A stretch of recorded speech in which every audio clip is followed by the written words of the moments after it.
So if you are seeing a lot of smoke leak around your door and your gasket is looking really crusty, it's probably time to replace it. Mine is still sealing kind of decent. It's not as bad as it could be, but I am going to go ahead and replace it. So what you'll need is, I like to use just a long flat screwdriver to pry it out with, and then you'll need gasket material and regular silicone, and I've just got a bucket of it here because I have my service truck here today. I've got everything I need. So just work your screwdriver into a corner and get it started. Most of the time it pops right out. Sometimes it's kind of stubborn and you have to hammer it out kind of, but this one coming right out. Okay, now you can see it's kind of crusty behind there. Some of that is to be expected, and I just take my screwdriver and kind of scrape it off just to get a decent surface. As if you hit it, it can get the rust flakes work loose a little bit better. On a newer stove, this will have a stainless door. Older stoves were mild steel.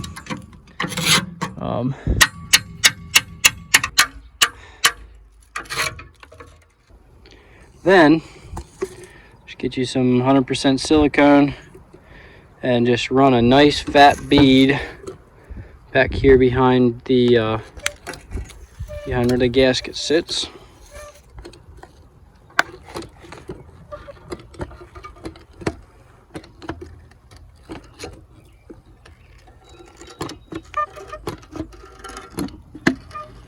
And of course I'm going to run out of this tube. Yeah. So once you have your silicone all around there, get a 1-inch fiberglass gasket. This is the same stuff they use at the Heatmaster factory. And then I like to start back in this corner and just work it in. And when you get to the corners, just make sure to not stretch it out like this, but make sure that it's pushed up tight. And you really want to do that all the way along. Don't stretch it out, just make sure it's packed in there pretty much as tight as you can get it.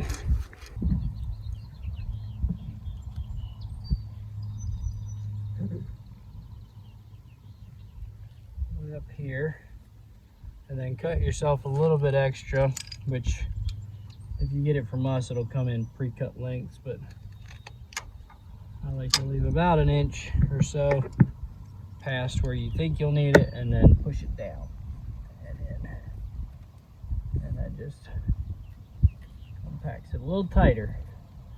The tighter you get it, the longer it'll last pretty much, so I like to get it fairly snug in there. I've seen some people put it in where it's like stretched out to about where it only fills up about half of this channel.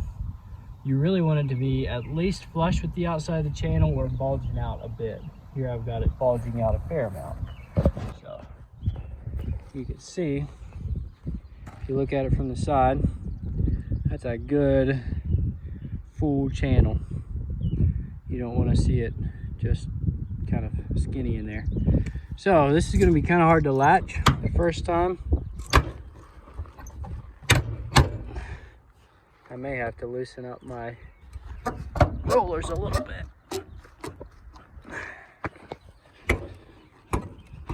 Yeah, I've got to work on that top roller, but I'm going to let that set up, and it'll pack a groove in that gasket, and it'll kind of form a really good seal around there. It's pretty simple. Don't be scared to try it yourself.